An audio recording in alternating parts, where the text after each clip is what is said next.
few more things that I need to mention before we actually dive right in there to the templates. And that has to do with needles and thread. And so we want to discuss just a little bit about that so that you won't make some of the mistakes that, like I said, I have made in the past.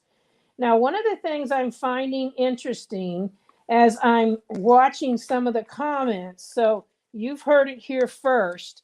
I think when you're doing your quilting, especially as a beginner, you're going to want to use the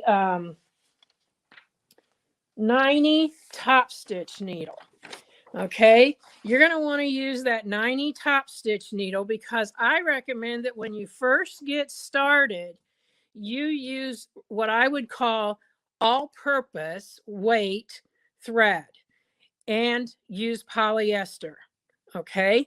Now, some people say, well, I was taught that I can't put polyester thread in cotton, and quilting fabric is cotton. That's kind of like an old wives' tale, because realistically, your fabric doesn't go, oh, that feels funny here. So you want to make sure the polyester for beginners is much better because it's not going to break as easily. And when you first get started, you're a little more jerky than you intend to be. And that's just something that's going to make it easier. So 40 weight or 50 weight is what we would call all purpose. Now, some of you out there are probably have sewn in 50, 60 years, like I have. And you're just like, well, when I started, all we had was really all purpose. And, then we had maybe buttonhole thread and heavy duty thread, and then probably quilting thread.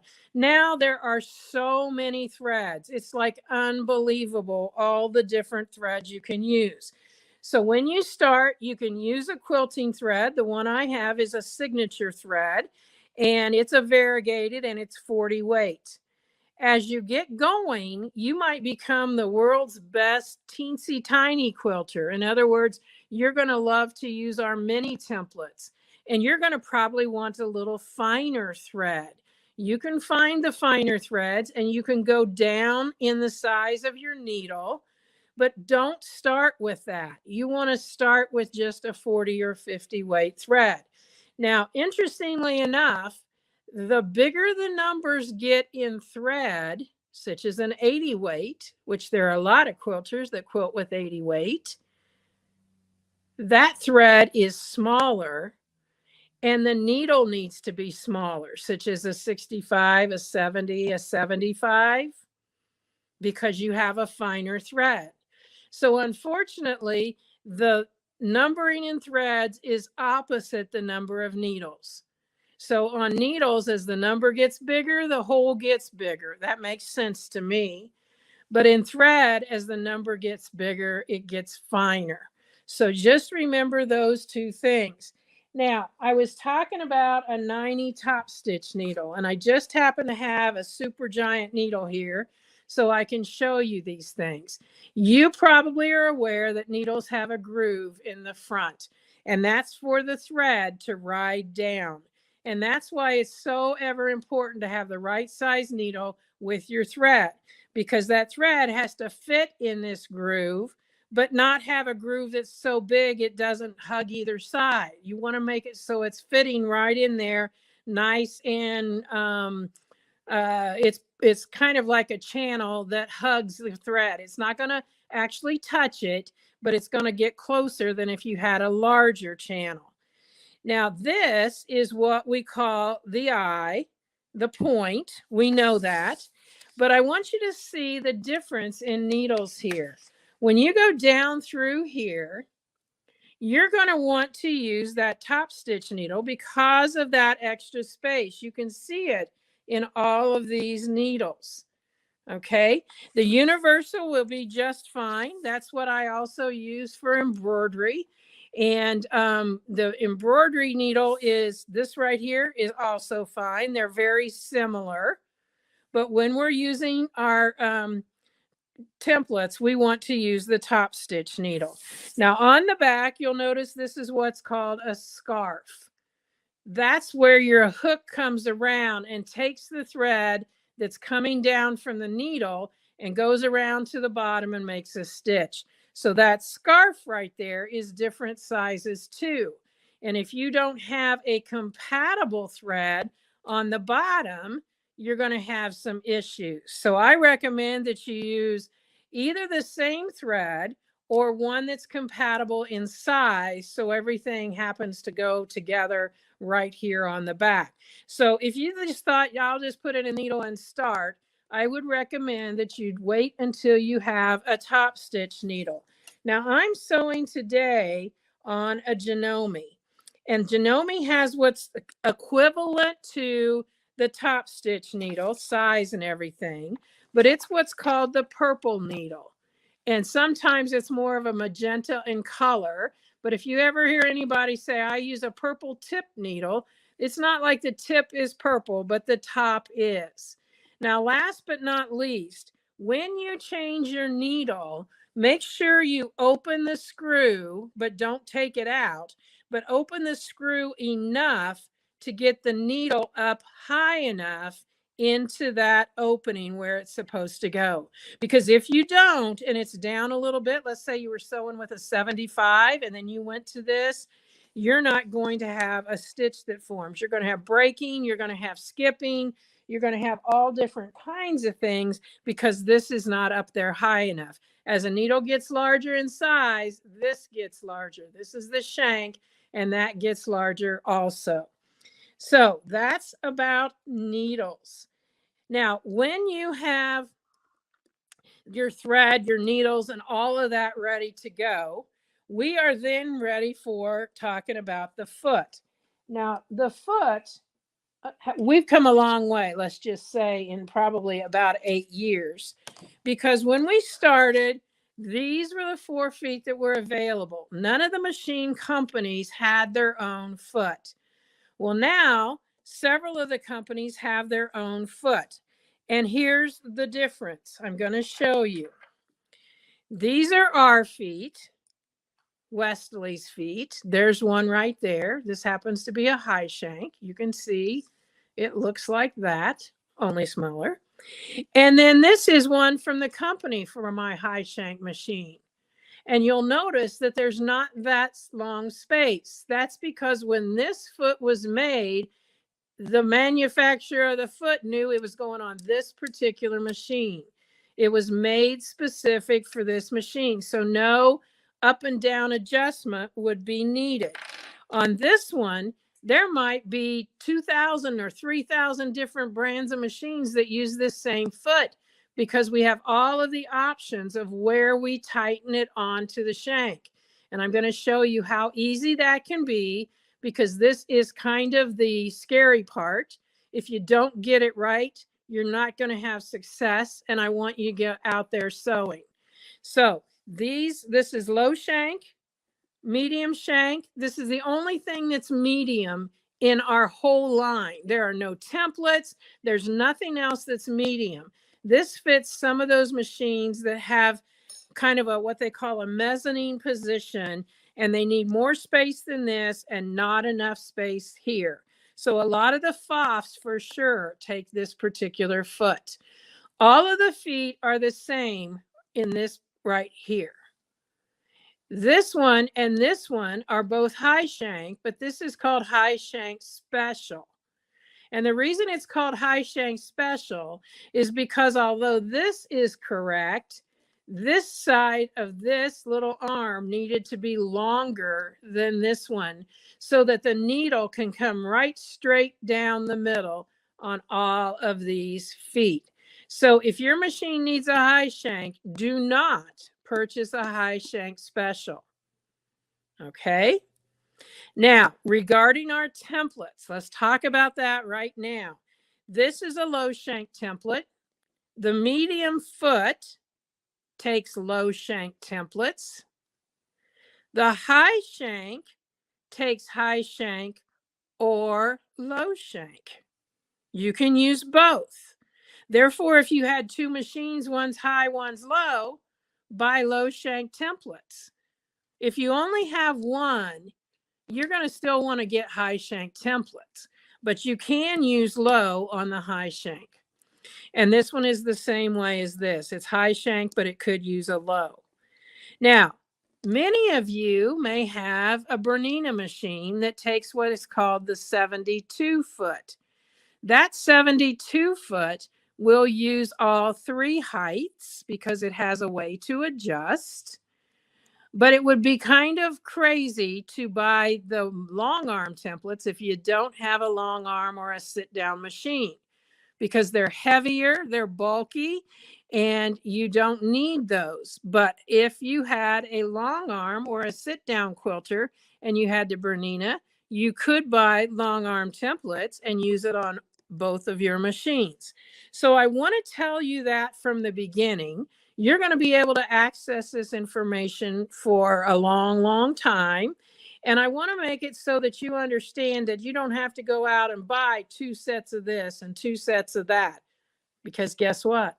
When I first started, that's what I did. And I've got a lot of templates that I'll never use now because of the fact that I really don't need more than 1 set. So that's why I'm telling you that. Now, I'm going to take this screw out because I have to. I'm going to put it through this opening and I'm going to put it back in place.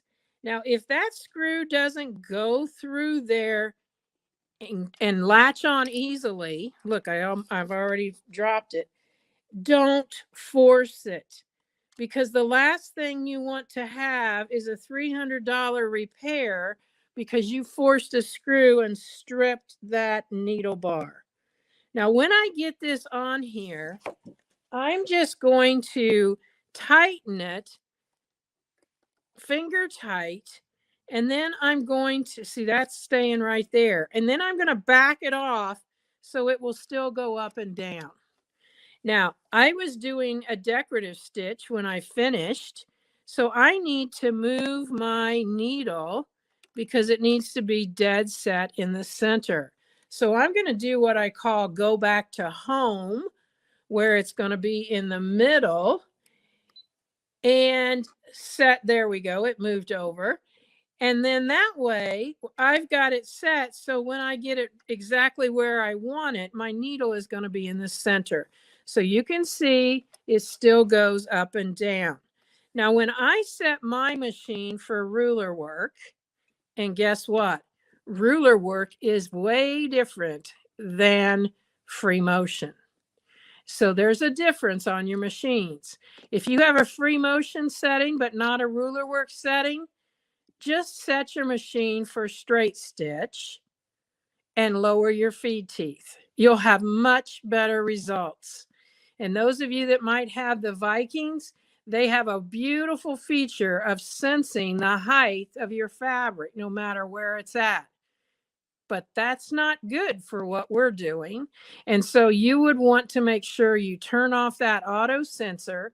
And unless you have a Brilliance or an Epic, any of the 3 Epics or whatever number there are Brilliances, those have ruler work settings. But you're going to want to use, if you have the diamonds, the rubies, all the gem machines, you're going to want to just set it for straight stitch, lower your feed teeth manually, and you probably have a setting for it. And then you will be able to turn off that auto sensor foot so it's not sensing that, and you will have no problem at all. If you have trouble with that, shoot me an email, contact Sew Study and ask them for my email. It's on there for the educators, so you can find it, and I'll help you get that straightened around. And Donna, we did have a couple questions. Yes. And they go back a little bit. One is, how often do you suggest changing your needle? The best thing I can tell you is you will know on that too. They say every 9 to 10 hours of actual sewing, but I can tell you people who are measuring that are probably making a garment and they are not doing as much sewing as a person using a machine doing ruler work, because you are sewing a lot. When you start to hear a picking or you see needle break, or excuse me, thread breakage, you probably need to change that needle. Now it's funny because the other day in a class I mentioned I have a timeout for my needles. And so these are my timeout positions, and they all have different colors at the top. And the reason I say that is if I was using a different thread and I had that problem and I pulled my needle out, it may not be that it's a bad needle at this point. But I'll tell you what, I'm going to talk about it in a minute. When you have shredding a thread, that means that this, I might as well go ahead and talk about it now. That means that this eye is bad. And this is where all of the action is. Most people think it's here in the point, but it's actually right here, because as this thread comes down and turns to go through that hole, this is rounded right now. So at the top, it's not only rounded this way, it's rounded this way. But after this goes through here, that thread at the speed that it's going, even though it's super, super fine, will start to take some of the smoothness out of this edge, and it will get more to the point where it's got a sharper edge, and it will actually shred that thread. So if you've ever seen that little willy worm coming up the needle at you, that's what's happening. There's probably still a piece still going through here. You can give me some love if that's happened to you. But this right here, if that's happened, you're going to find that this goes right through there and has a little sliver of thread, but the rest of it's bunching up and coming up here. That means this needle is shot. It's done. It doesn't get to go to timeout. It gets to go away. And I just keep a little extra pill bottle, and I just keep those needles in there. When I get enough of them, I make sure I put them into like a sharps jar or something like that, so that they're not just put in the trash. So that will definitely make it so that you have a good needle going all the time. A lot of people will say that they, use a new needle for each quilt project. That's probably a good plan too. And since we're talking about this, let's just interject right now. Going forward, when you are piecing your quilt, in other words, you're putting the pieces together, you are going to want to use 60 weight thread. And I use a 60 weight thread. I guess I don't have, there it is. A 60 weight thread by Alex Anderson that's called Quilters Select. And this thread is super. I use it in the bobbin and the top. And the reason I do that is because a lighter weight thread will make for nice flat seams. I don't even pay attention to a scant quarter anymore because of using that 60 weight thread. It will make it so that when you're ready to do your quilting, you will be able to go right over all those seams and move on, and you won't have to stop and raise your foot and change the height and all of that kind of thing. So from now on, going forward, you can use this 60 weight thread. Now you might say, well, good grief, I've got all these 300 colors of thread right now and none of them are 60 weight. Well, just remember, in piecing, you really only need like a cream, a white, maybe a gray. You don't need a bunch of different colors when you're piecing. So that will make a difference. Use a smaller needle. I usually use a 75 or an 80 for that. So you're going to, make sure you keep, that's why there's different colors over here. Make sure you keep track of what needles are what size and all of that going forward, but it will make a huge difference. So back to this. Okay, this is going up and down. I need to put my glider on. So this is important. I had a lady that once, she was buying like $300 worth of templates and tools and all that, but she wasn't going to get this. And I said, you might as well give me those products back because you're not going to have success. I've lined this up with my needle this way and going across this way. And I pretty much sew all the time because, as you can see, my feed teeth can be exposed. Okay, your feed teeth can be exposed, and that way you're going to be able to sew, do regular sewing, whatever. And so this just makes all of this area, even though our tables are all custom cut. And I should say too, that when you order a table, all you got to do is tell them the make and model of your table. And the same thing with your machine to get your foot. You just need to tell Sew Steady the make and the model of your machine, and they'll be able to get your foot. So now that we've got all of that set up, let's get right to the fun. So I have got a quilt sandwich here. I've got batting, I've got backing, and I've got a topper. Now, I use black mainly because it shows up better for you, but this is where you can use some of that fabric that, you know, it's like, why did I buy it? Whatever. But I would encourage you to invest in some that is solid so that you can see it, especially as you're beginning. Now, what I'm going to do is come to this corner over here,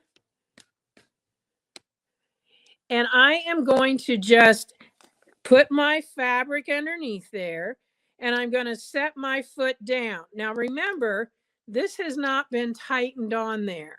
So when I set it down, it's going to adjust to the height that it comes to. So I'm just going to put my foot down, make sure this is resting on my fabric. I'm going to take that screwdriver, and I recommend you get a longer one so that you can get in there and tighten it without disturbing your foot height. And I'm not putting it super tight yet because I'm not sure. And I'm going to make sure that this goes underneath there. I'm going to take the thread and put the needle down, bring the foot up, and bring the thread up. And I bring the thread up by just what I call flossing. So I go underneath there. There's my bobbin thread, same weight, different color, doesn't matter. And now I'm going to put my foot back down and my needle back down. Now, I haven't told you, but I'm not a free motioner. Never was. When they handed me the templates to play with, the first words on the template package were free motion. I threw them in a drawer. 6 months later, I'm challenged to get those things back out. And I had to do it because I had to learn it. But I'm not a free motioner. But you got to do a little free motion here just to test it out. So you're just kind of going to go around in a circle. Do something. You don't have to worry about the rules of free motion. Now, did you hear that? I think you probably did. That means my foot is not low enough. It's not, it needs to go lower. So I'm going to go to the settings on my machine. You may not have these settings. Well, actually, I don't need to go to the settings yet. I need to loosen the foot and push it down farther. So if you have skip stitches, shredded thread, or nasty noise like you just heard, your foot needs to go lower. Your mind tells you that would be totally opposite, but that's what you need to do. So let's see if I can do it. Oh, that sounds really bad. Okay, now I'm not just making a stage show of this. I'm showing you what you're going to encounter, because this is the part that once you get it solved, you're not going to have any issues. So let me go ahead, thread this again. Mine has an automatic threader, makes it nice. And you've got to put this through here. Now, some of the feet have slots in it that will make it easier. Pull that thread back up, do the same thing again. And let's see what happens this time.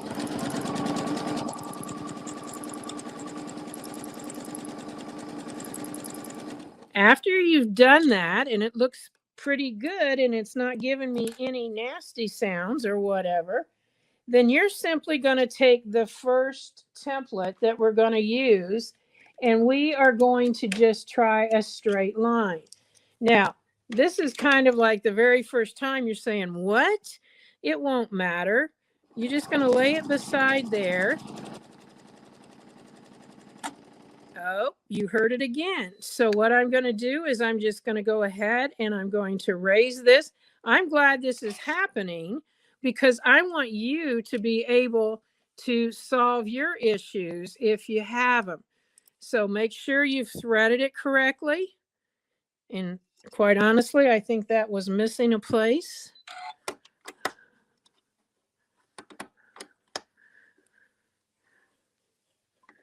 Got a little bit of lint there. That's another thing. Make sure you're cleaning your machine on a regular basis, because you're going to have a lot more lint just because of the fact that you're sewing a high speed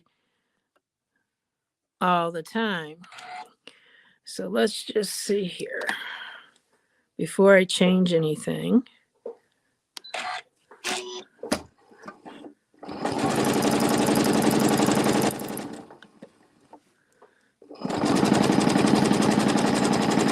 Yeah, I think that just had missed a threading guide. And so once you've got this going like that, the last one you're going to check is stitching from lower right to upper left at a diagonal like this.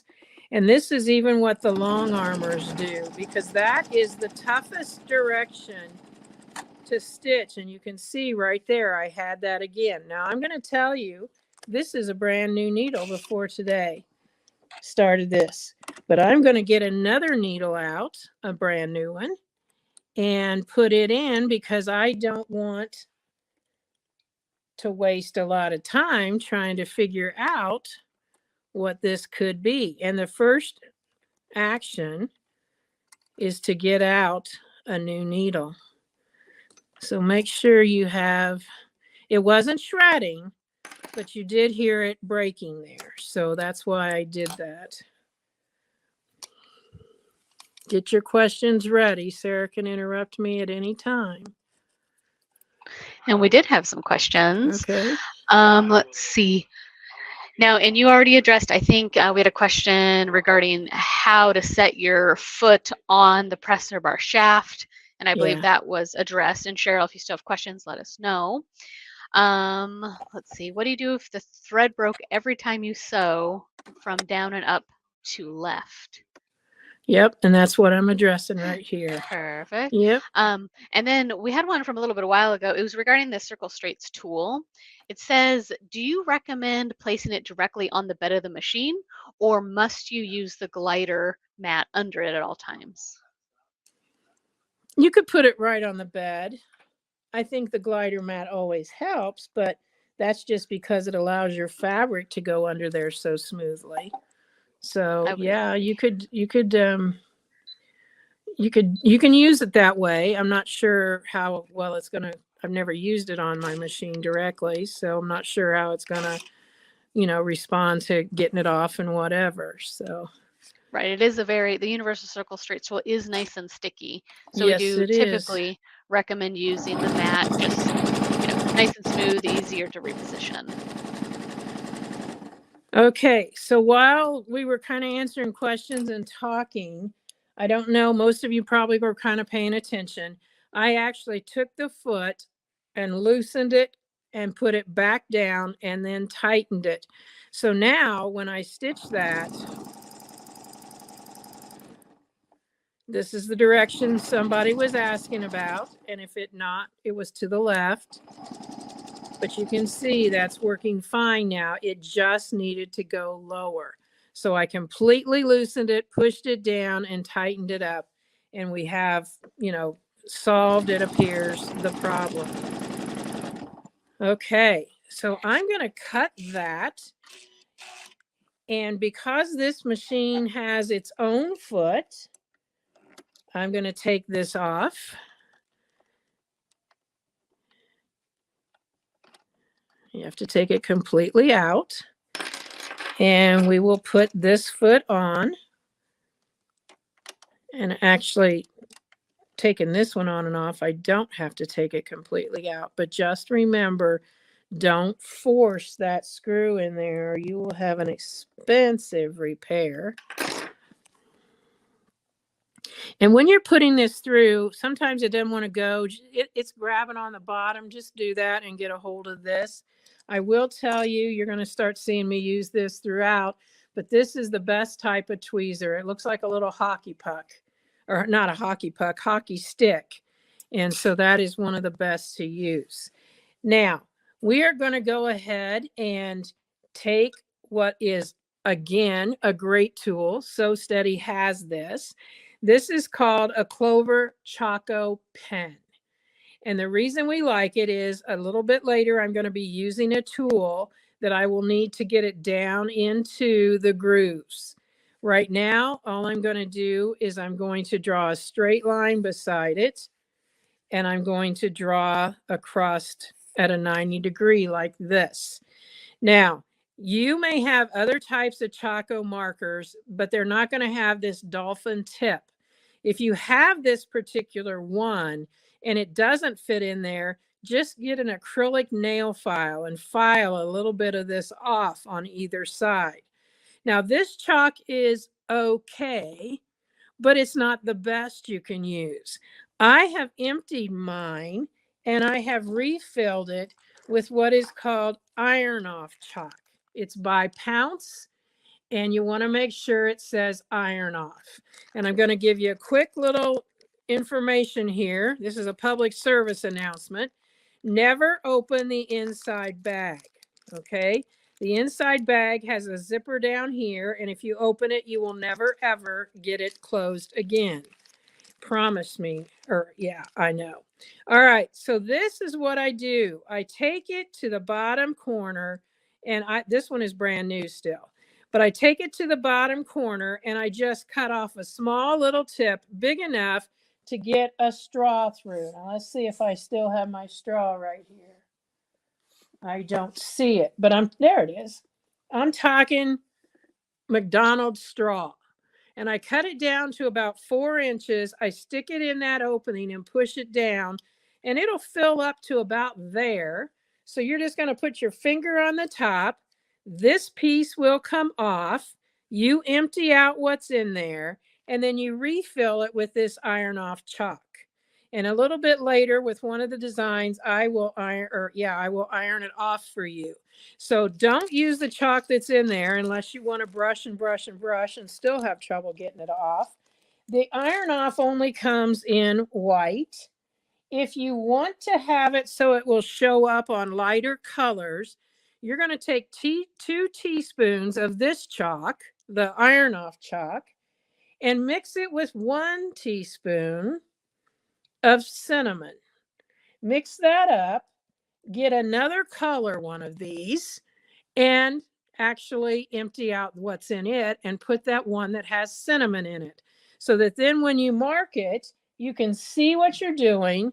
You can brush off what the cinnamon, just brush it off. I actually use, and I can't believe I don't see it right here, I use like a bathroom brush from the dollar store, and I just brush that off. A toothbrush will work, it just takes longer. And then you can press off this chalk. So that's a little bit about that. And I forgot to put my clip back in there, because what I do after I've done that corner, remember this is a new one, it's going to have just a little cut in it, and I just shake all the chalk out of it and turn this back and close it. And the reason I go through this is because the first time I did it, I looked like Frosty the Snowman when I got done. And I don't know if you've ever been a gymnast. I've not, but I got my experience of why they use chalk. It just kind of makes your hands cling to anything. So let's show you how we would follow this line. If you can see, I think you can, right down in the center there, I am straddling this foot. This foot is a 1/2 inch ruler work foot. So I've got a 1/4 inch from my needle to the edge on either side and front and back. So when I stick that in there so that I can see it right like that, I'm going to go ahead and put my needle down, bring my needle up, floss underneath there so I can get a hold of my thread. And I have now made sure that it's right on that line. Remember, I don't free motion or I'd be able to follow that. So now, since I said it's 1/4 of an inch from the needle all the way around, no matter where I put this, it's 1/4 of an inch away from the needle. Another tool that you're going to want to have, and this is the best way to hang on to it. I usually, when I'm doing this, I put this around my neck. It's called a notions necklace. This comes off so that I can use it. And this is my spacing gauge. We've got an 1/8, a half, a 1/4, and then a whole inch. And so again, I'll put that around my neck. I left it off so y'all could see what we got. And so now I'm just going to come down my line and put the edge of that and pull that in an exact 1/4 of an inch. So let's just go stitching. I'm pushing the fabric away from me. When I get to that bottom line, I'm going to take this tool. This is my 12-inch arc, and I'm going to put it right there to measure again. And I'm going to stitch right across there. Now I want to get back right to that spot where I began. So I'm going to set this side here against that spot because that's where I want my needle. And when I turn this up against there, I've now allowed from the spot I want my needle in to the edge of my ruler, the exact space that the needle is from the edge of the foot. Now, I can't just do it any old way. It has to be so that this side, which is the flat side, is right against my ruler. So I'm just going to take this and go like that. And now we're going to stitch right back to that spot. Now with this, I know this is a lot of information, and that's why we leave this up so you can see it. I'm going to get, oh, that fell off. I'm going to get my needle that's self-threading. And Sew Steady has those on there. You can see here that there's a little hook in it to allow me to get that thread. So what I'm going to do is I'm going to take the needle up, the foot up, and I'm going to pull this back. And then I'm going to get a hold of this and bring that back, put the foot down, and put the needle exactly back in that spot and bring the thread up once more. So now when I bring my foot up, I am bringing up that bobbin thread. And that's the reason I kept 2 colors so you can see what's going on. And then the one that's still moving, this one, I'm just going to come close down here and cut it. I'm going to cut the one from my needle. And now what I have here are 4 threads. The 2 I started with and the 2 I ended with. And then all I'm going to do is take these 2 fingers and turn that around and put this tail up against and pull it through the loop. I'm going to take the point, go through the loop, and touch right back down to the spot that I had my needle in. And now I'm going to pull that down, and I'm going to stop and pull the needle out about 1/4 of an inch away. And you're thinking, why on earth would she do something like that? Because I want to pull that knot through. So I'm coming and getting this threaded. And sometimes a couple threads will come and you'll have to do, well, there we go. I've got 2 and 2 there. They're all in there. And so I want that knot to not be on top of my fabric. I want to bury it down in. So you're going to go through there, make sure you don't come out the back side. And I'm going to pull that thread. And I'm doing this slowly because I want to make sure you see what happens with that knot. So I'm pulling the tails through. It's still got that ugly knot right there until I give it a tug. And now it went in there. And the knot is not right here. It's actually about right there. So it gives you a clean look. I keep pulling on it because that's what I normally do. And then I pull it up so it's a little bit puckered there so that when I cut those threads, they go right back into my fabric. So now when you look at that, it's not like everyone is looking at that going, oh, she started right there, because the knot's there. It's now a nice, neat space. Now, if I want to echo on the inside here, I'm going to come down to the middle, put that foot down, put it right against the line. And now I'm going to put my needle down, my needle up, and pull up that bobbin thread. Put it back down and put the needle in. And I'm going to use the edge of my template right on top here. Now, one of the questions that probably someone is asking about is, how do I keep these stitches even? Well, when you start, don't worry about it. Okay? That's the truth. Don't worry about it. Learn to use your templates and the stitch length will come. Now, I'm going to give you a big hint. I like to set my machine on medium speed, turn my foot pedal on the floor around so that the back is closest to me, and then I simply use my toes and floor it. Because when you're flooring it, you're going to be able to forget about how much pressure you put on your foot control, because it's not going to go any faster than medium speed. So now when I start, I will get used to how I need to move this over time.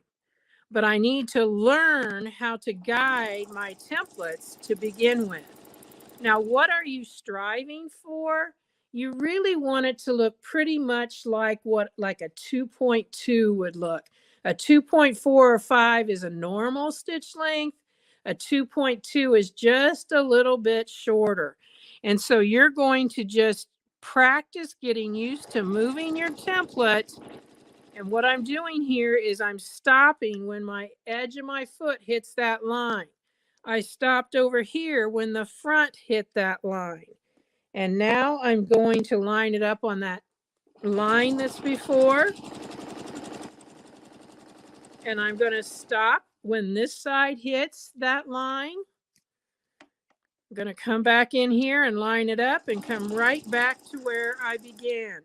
Now I would do the same thing, and I'm going to do just the first part again so that you can see it. Needle up, foot up, pull away, come back, needle back down. And then when you do this, you're going to, oh, I already did that, didn't I? Here we go. No, that's what I got to do. And now I'm going to pull up, and the one that I cut is the one that is still moving. This one here is the one still moving. Cut that, cut your needle, thread, and now this is where you can go ahead, and you can see right there, it lined up it perfect. I just got to take these threads, might as well just do it. Flip that around, hold that in place. I have a little magnet up on my light bar that I keep my needle so that I can get to it very easily. Pull that down, let go, so it's about 1/4 of an inch away. Go right back into that same spot. You don't have to go straight. You can go at a curve, or not a curve, but an angle. Can't tell you how many times I've gone out in public with my Notions necklace, but I guess I can always take it off. But see how that just popped right in there? And now you can't even tell where that stops or it starts. It just makes it so easy. I didn't pull that enough. I'll just have to take my finger and put that through there. So that's the basics of working with templates. Okay. So this was our 12-inch arc. I may use it again today, I may not, but you can tell it's got a lot of lines on there. It's your basic tool. Everybody needs one. Now, another tool that you're going to get, and Sarah had shown you some of that at the beginning, I would strongly encourage you to just go ahead and buy what's called the ruler work kit, because the ruler work kit has got everything you need to get started, and you don't have to keep looking for it. Oh, I forgot to get this, or I forgot to get that. It's going to have your spacing gauge, your templates that we're going to show you in just a minute. And this piece right here, this is what's called the crosshair grid. Crosshair ruler, same name, whatever. And you'll notice this one is what we call the 8-point. So I can mark 8 lines, 16 lines, or 32 lines with this, because there are extra spots. And you're going 32 lines.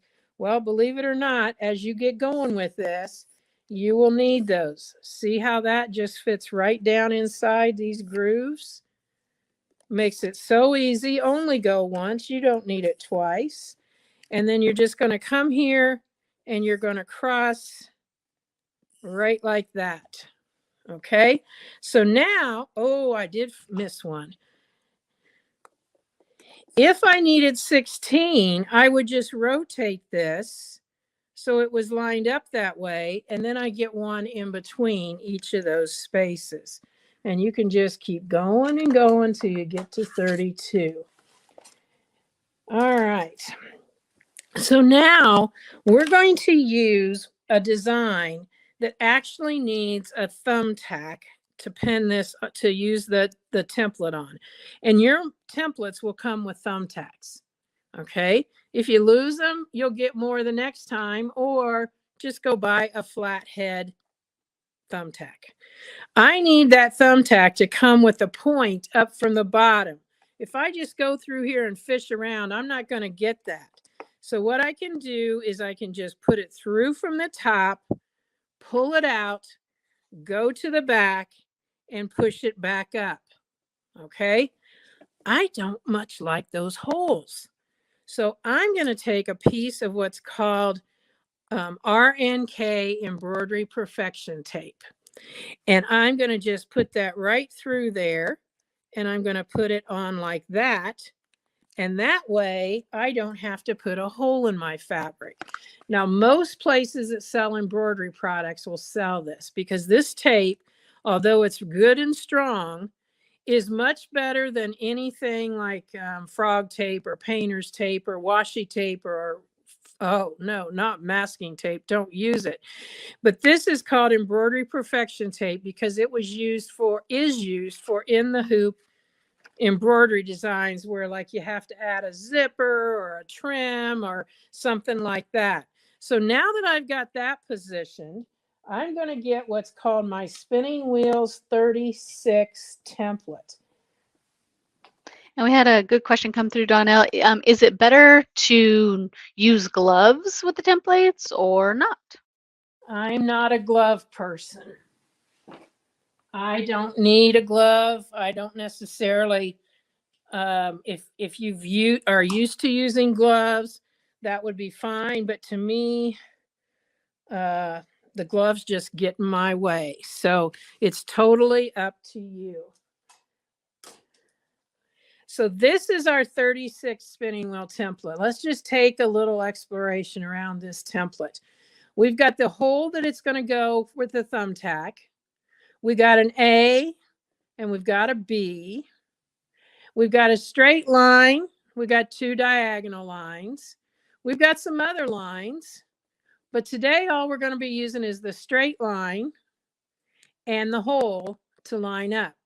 Now, you'll see I'm using right here what's called a ruler sticker. And again, these are products that you can get right from Sew Steady.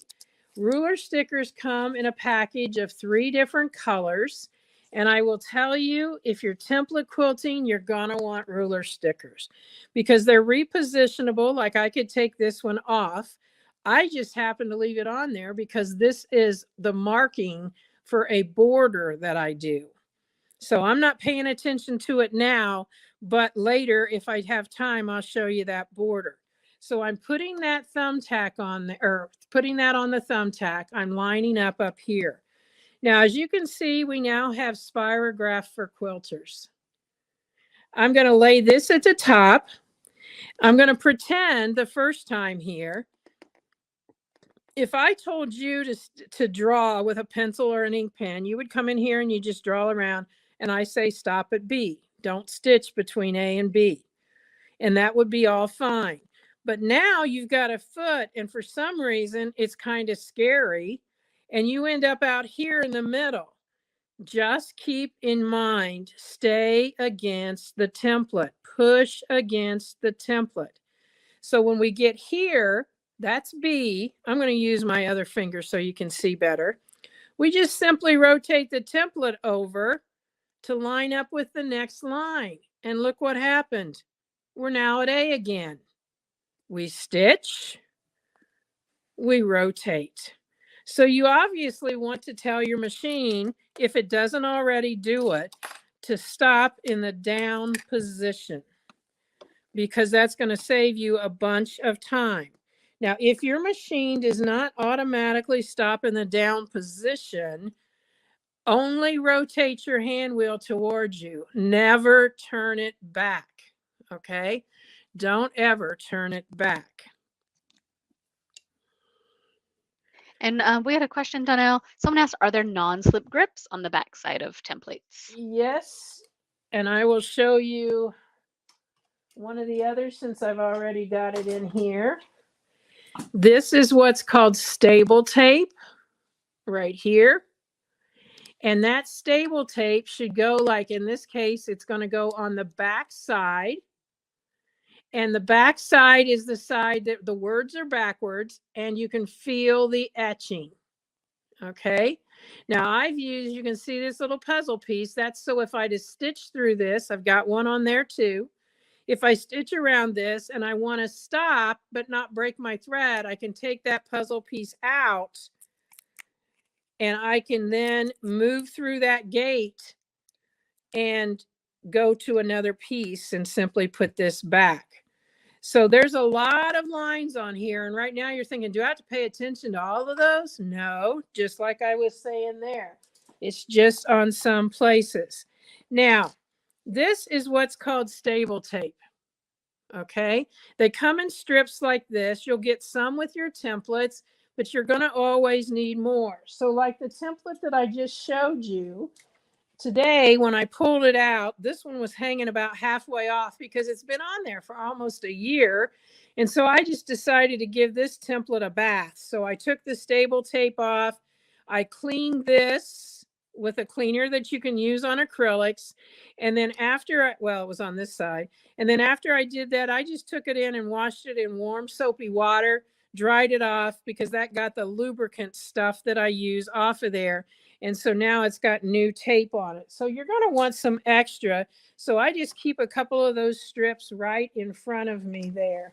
Now, one of the things that I think is important is to show you where to put that tape. So let me see if I can find a picture of that. I may not be able to find that right now.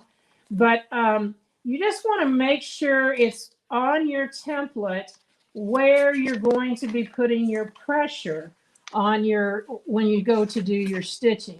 Can you believe Donnell, that? I can share my screen. I have that document here. Okay, So that'd be pull it up perfect. real And you quick. guys may want to get your camera and actually take either when we show, yeah, right here, so that you can see I've got them on this side and I've got them on this side, so that way, once I'm doing one, I can flip it. This is the only template in the sampler set that is asymmetrical. So it's not, you know, when you flip this one top to bottom, it's not going to matter. That one it would.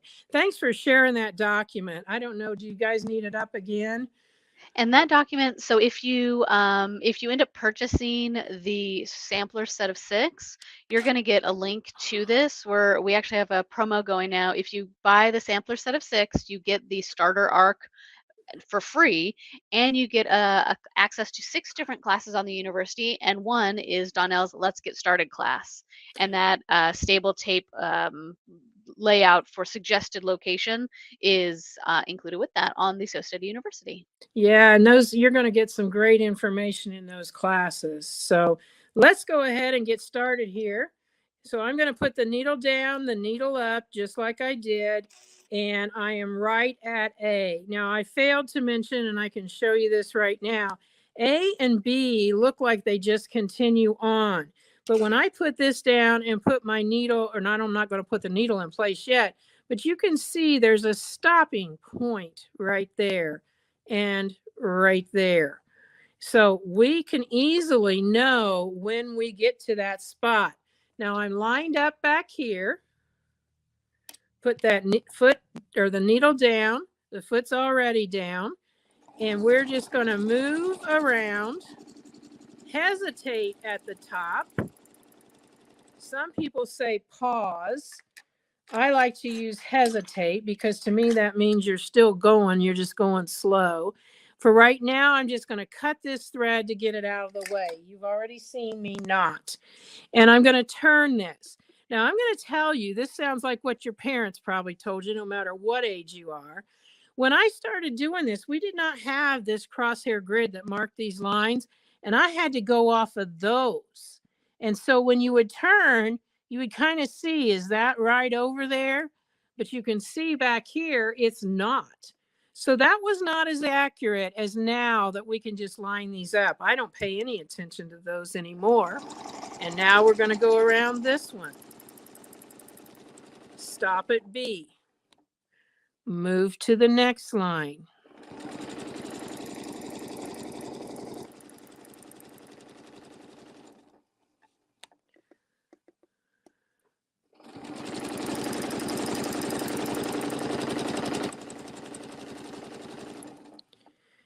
So each of these is going to be exact. You're going to get back to where you wanted to go.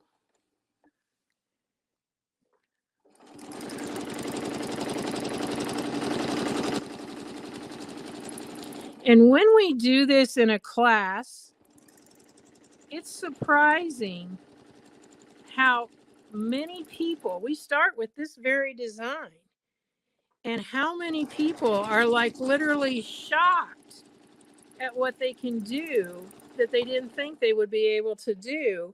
And it's just a matter of taking those hints of pushing against the edge, slowing the speed down to medium, turning that foot around, and using all of the different little tips and tricks regarding thread and all that stuff, because there's your design. Now, if I went again, I could go and line up the diagonals and have one in between each of those. And I've got that stitch, so let me get that to show you. That's what it would look like. So you can see quite a bit of difference by adding just another round in between what you've already done. Now, some of you might be that person like me that's like, well, I can do that all at once. I'm going to do this one, then this one, then this one. No, you get a big mess here in the center. Now, I've got my iron over here, and I'm just going to get my little ironing pad so that I can take that off there and show you how easy those marks press out. And I can tell you, if I had a hassle of doing my markings, I'd never do the techniques because I don't want to mess with all of that.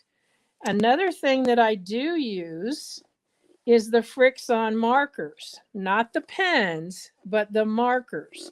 And the way you can do that is if you will put 2 layers of starch on your fabric first. So you can either use the starch or the starch alternatives. And you're just going to put a layer on and press it, another layer and press it. And that creates a barrier between, I like to use the fine line markers, the Frixon fine line. That puts a barrier between the ink in that marker and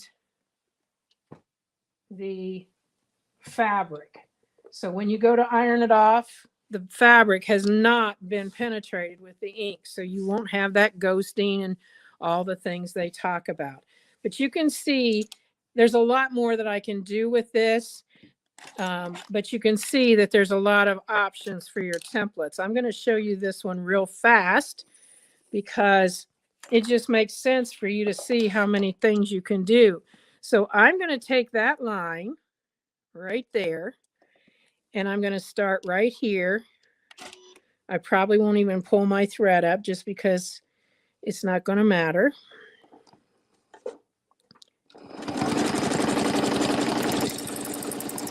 Stop at the line. Line it up with my mark. And stop at the line. Lined up with my mark. And stop at the line. This is a good one for right now, you guys, because I think this looks like Hershey Kisses, a line of Hershey Kisses. So a lot of different things that you can do with the templates. Don't just look at that and go, well, what in the world can I do with that besides that? There's a whole lot of things. Sometimes I use this outside arc. So for example, let's just show you on this. If I put this right here in that corner, I'm going to line this up. I'm going to use my measuring, and I'm just going to come around that arc. I'm going to come across here.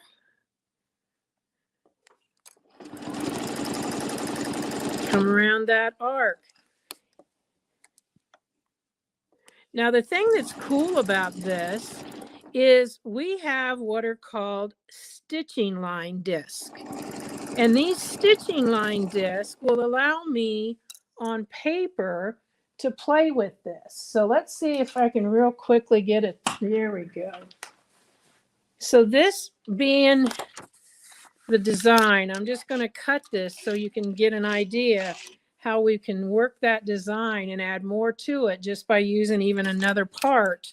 You could obviously use another template, but when I was deciding where to put that little mark there, I had drawn a straight line, just like I did with the chalk.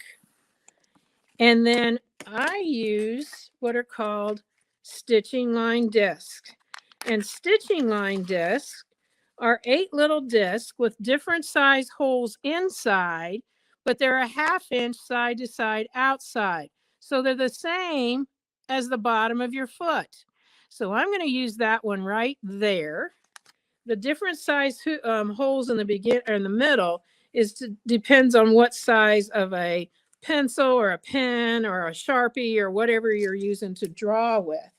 So I'm going to go ahead and I'm going to put it like right here.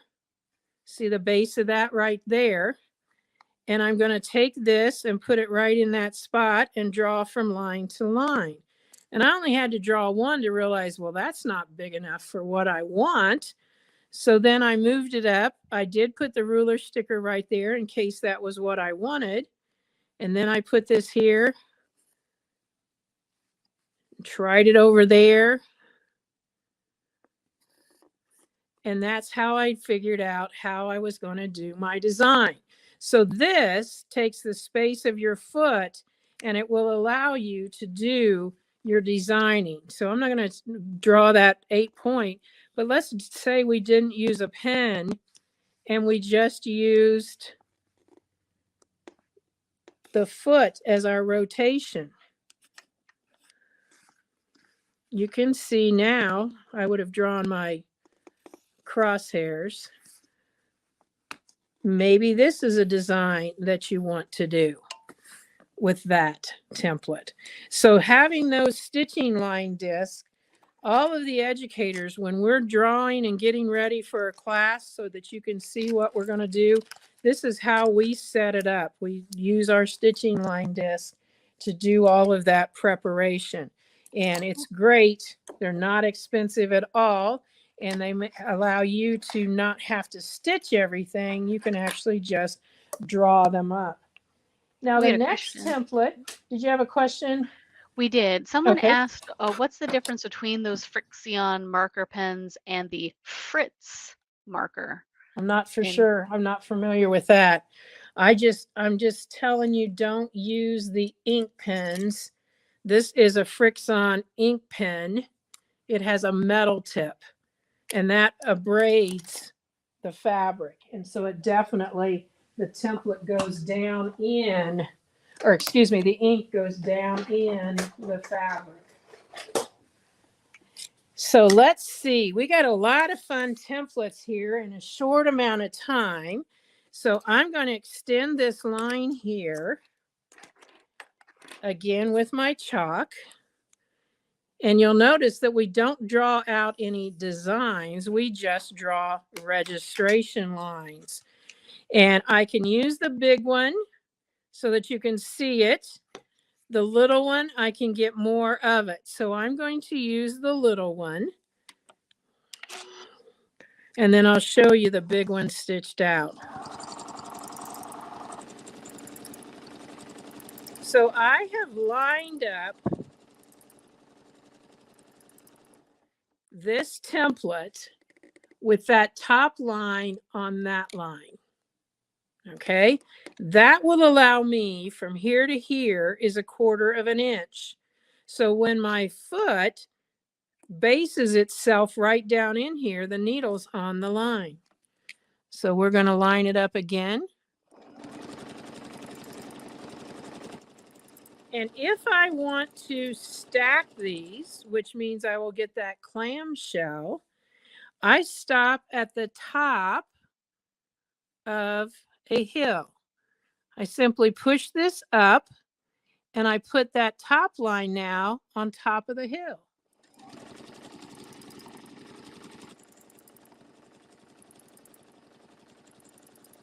So now you get more than a scallop, you get a clamshell. Now the same will look on the other side, and I'll show you. I'm going to cut this thread and I'm going to totally turn this around. And the reason I'm doing that is I'm real good with a template like this, but I'm not good with a template like this. I would be clear out here and down here. So do what you can do. I'm going to line up that line with the base of that loop. I'm going to line up this line right across from there. And I'm simply going to put that, I always put my foot down away from my template and then move my template in place. I'm going to pull up my thread, which I didn't do on the first one. And when you're practicing, it doesn't matter. That's why I love to have a cutter on my machine, because when I'm practicing this, I don't take time to pull them out and tie and all of that. This is a design called Egg and Dart. I guess I'm past where it was. And it's just done by flipping that around. And you can get that configuration. And you can do the same thing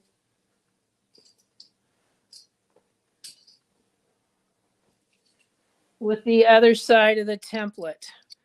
So this would be the first one I did. I put a little flourish in there. That's the big side.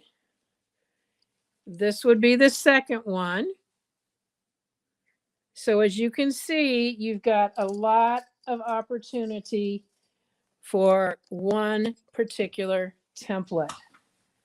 Now the next one I'm going to show you, because I'm just kind of giving you a sampling here, is the circle.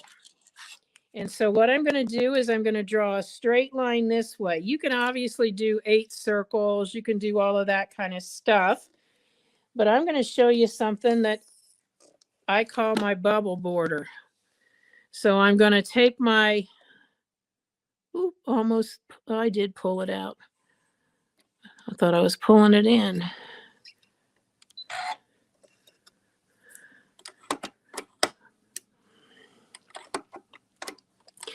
Well, I should have rethreaded from there down.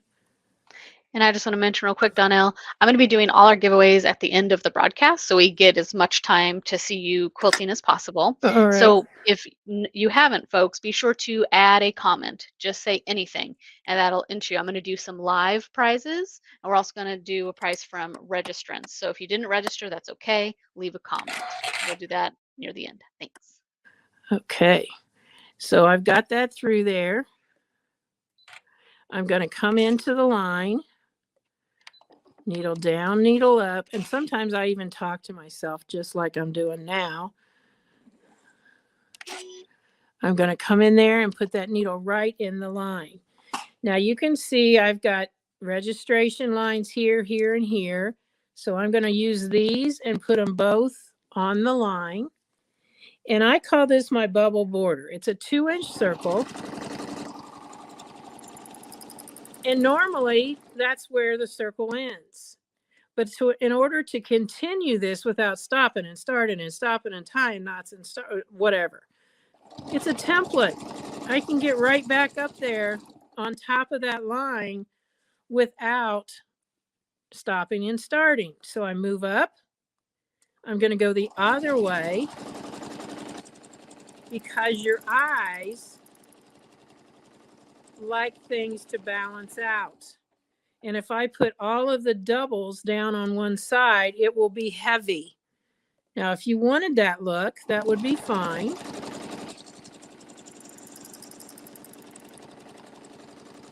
Now I'm going to stop here and show you how I can do that little eyelash look that I did on that other scallop template.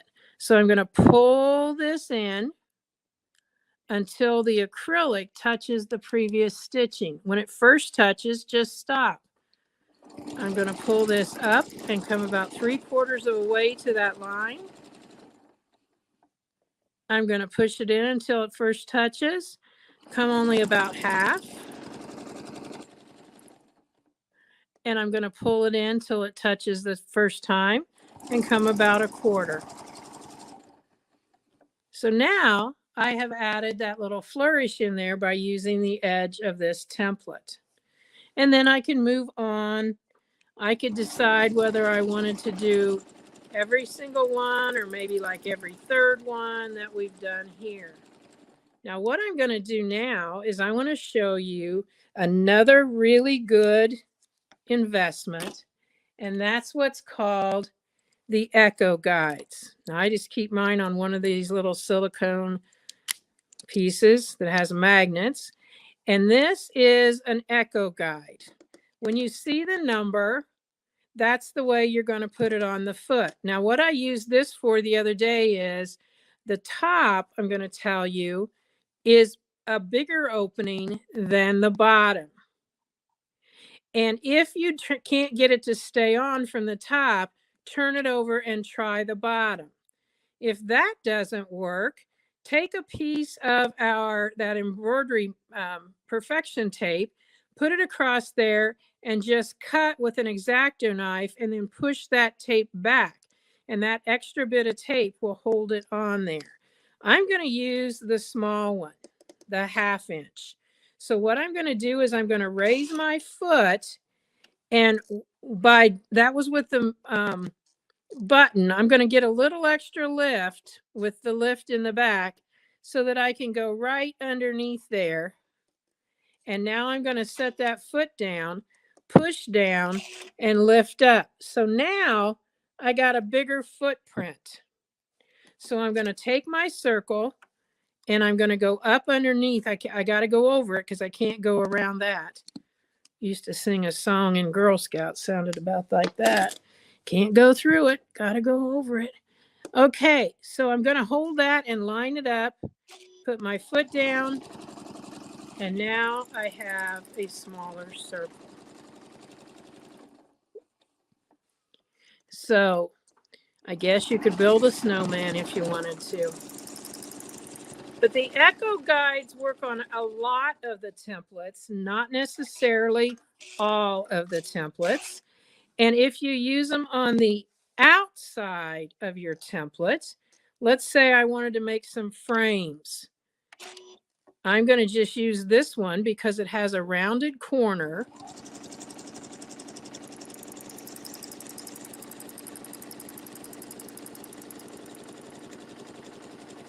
Now I could use it with just the foot, but this is allowing me to have a larger one. So you can see how I just made that simple little frame there. So those are Echo Guides. And next I want to show you that spiral template. And that's probably about all I'll have time to show you. But that's gotten through most everything. The couple of the others are similar to the ones that we've just shown you. So you would just get a little different shape, but do it in the same way. So I'm going to come down here and I'm going to take that crosshair square again. And these do come in a bigger size as well as more points. So in other words, you could have a 6 point that has 6 equal divisions, or a 5 point that has 5 equal divisions. And they come in 12 and a half, 8 and a half. And then we have our little minis that I absolutely love, because when I'm doing a small design, these come in a set together, the 5, 6, and 8, when you're doing a small design. And another thing is we have 2 sizes of what are called ruler racks. And like I take the rulers, I've been working on my Starry Nights, and these are the rulers that I needed for a particular design in Starry Nights. So I have them all right there in my ruler rack. And this is the small one, and it will hold, I think, 10 rulers. And the large one, I think it says 14, but I get more in both of them. So I just kind of cram them in there. All right. So what we're going to do here is we are going to use the little hook that's on the spiral template. And I'm going to put it right dead center. And I'm going to make it so that this is straight down. This side is parallel with it.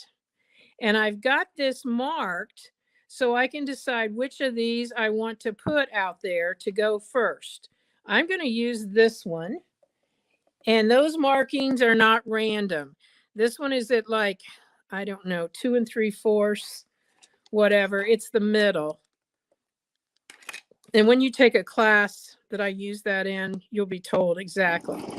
But I'm going to stitch out to the line. And obviously it's not lined right up with that because that's pointing to the line. I'm going to rotate this around, and I'm going to allow 1/4 of an inch. Now, in a perfect world, that arrow would point right down that line. But we don't live in a perfect world, so we just want to make it so it comes back to the center. And then I'm going to rotate this. I'm going to line up that. And I'm going to stitch out to the line. Come back. Make it so it comes to the center. We had a couple questions while you're making those beautiful petals. Does there need to be any adjustments made to the tension when setting up for quilting? Honestly, if you've got matching weights of thread, you probably won't be making any tension adjustments. I would make sure I have everything else set correctly. Now, if you start using decorative threads, which we certainly, as you get better, you want to do that, then you're probably going to be making some adjustments that way. Now, I'm not going to do all of this as it goes all the way around. Let me see my sample. Here we are.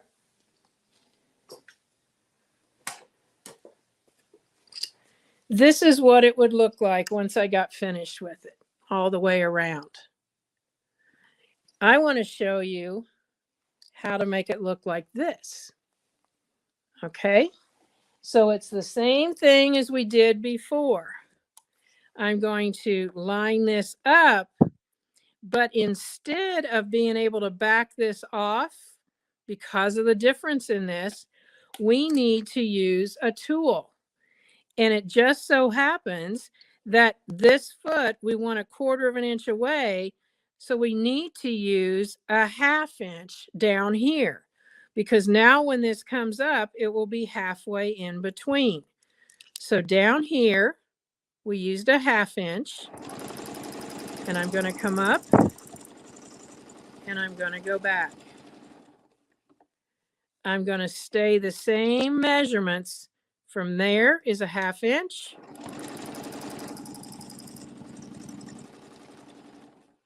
Same measurements from here is a 1/2 inch.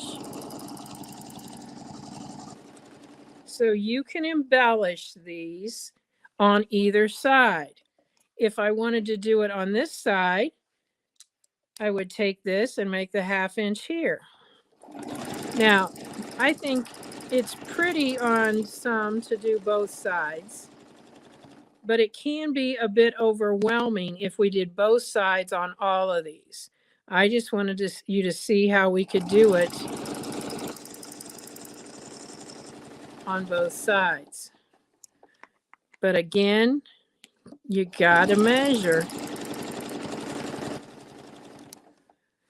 Now, you can see how you could do it on both sides. We could go the same side all the way around. You could alternate from one to one, whatever you wanted to do. But if you did it to get this one, you would only do one side, and that's what you would have there. Now, the other thing I want to tell you is I only did 3, but think about it. That's a triangle. So you could just do 3. If you wanted something that was half, you could just do that, because that's a triangle also.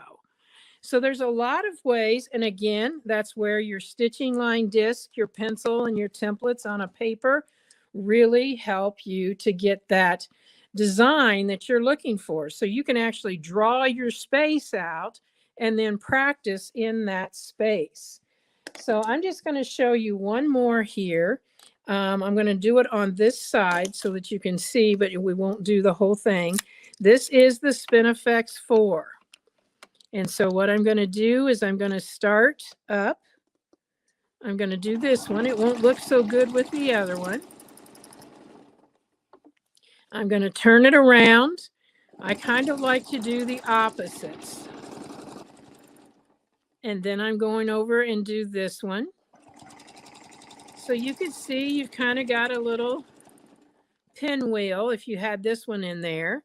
But then we can also go and do this right here. Now, is the Bloom template included in that kit now, Sarah?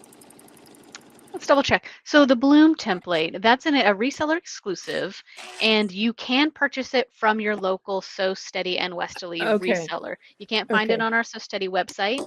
Please go support your local quilt shop and ask for the reseller exclusive ruler work kit, and then yes, the Bloom is included. I just wanted to quickly show you then, this is the Bloom template. It's a super simple template to do, but you can get such pretty designs, and you're up to this.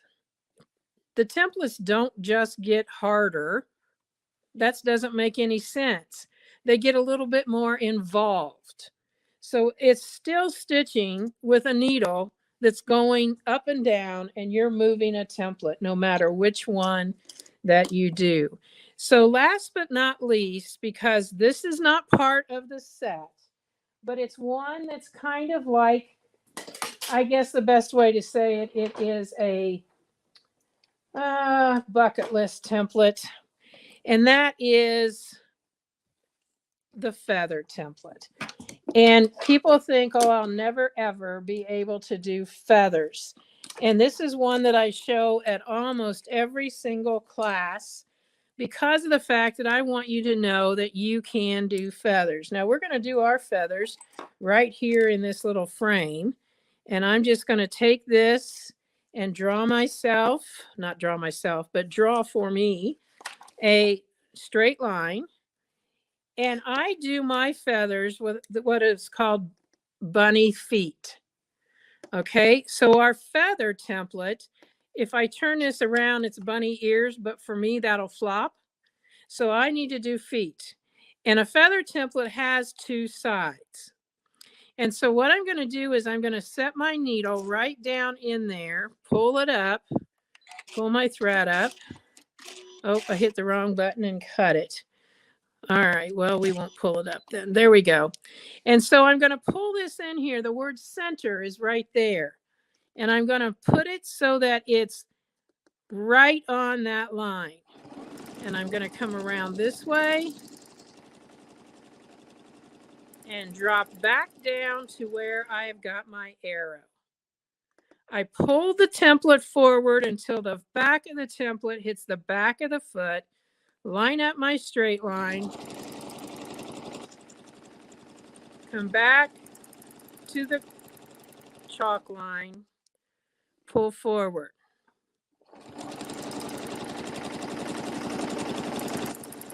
Only go back to the chalk line, because once I do 2 more feathers here, I'm going to go back up there and pick up all of those ends. So I'm going to put that right there. I'm going to take this and set this to the side of the foot. I'm going to use my 1/4 inch. I'll turn it so you can see it, so that I can line that up to come right back up there and pick up those tails. And then I'm going to come over here and reverse, but do the same process.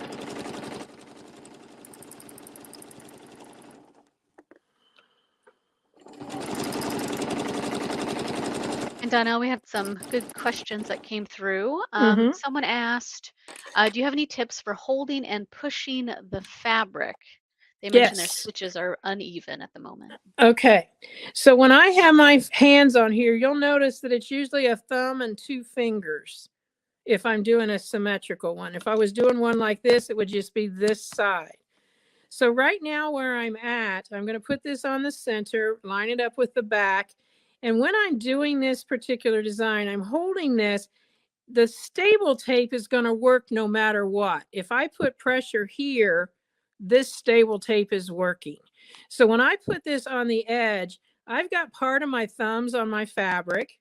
I've got a couple fingers here, but my middle finger is actually out on fabric. And then these 2 are out there. So when I'm pushing the fabric, I'm holding the template at the same time, but my fingers are actually pushing the fabric. Now, I'll tell you, I've had people that have struggled because they have a death grip on the template, and consequently the fabric doesn't seem to move because they've got too much of a grip on that. So just remember, you can get too much of a grip on there. So just, I kind of call it fairy fingers. If you just kind of lay your fingers down there, and that gives you the ease of that movement. Now that's my last one there. I want to get right back up there, and turning it sideways, I didn't really see it straight. So mine might not be exact when I get there. Uh-oh, good time to stop. And my machine will not let me go one bit further when I'm doing that. So you can see though, all of I have to do is finish that right there, and I've got my feathers. If you're doing it on a curve, we have what's called a spine that will give you that curve, whatever you want. Some people are good enough that they can just draw their own little curve and do that. The feather template set comes with a 2, 3, 4, and a 5 inch. This happens to be, believe it or not, the 3 inch. So they do get quite a bit bigger. So I hope you have enjoyed this today and have gotten you excited about template work. Or maybe you're joining us and you've been doing template work, but you just wanted to pick up on some of the tips. And definitely, those are the things that make template work fun, is knowing, just little hints as we go along. You're going to learn something in every class, because guess what? I learned something in every project. So with that...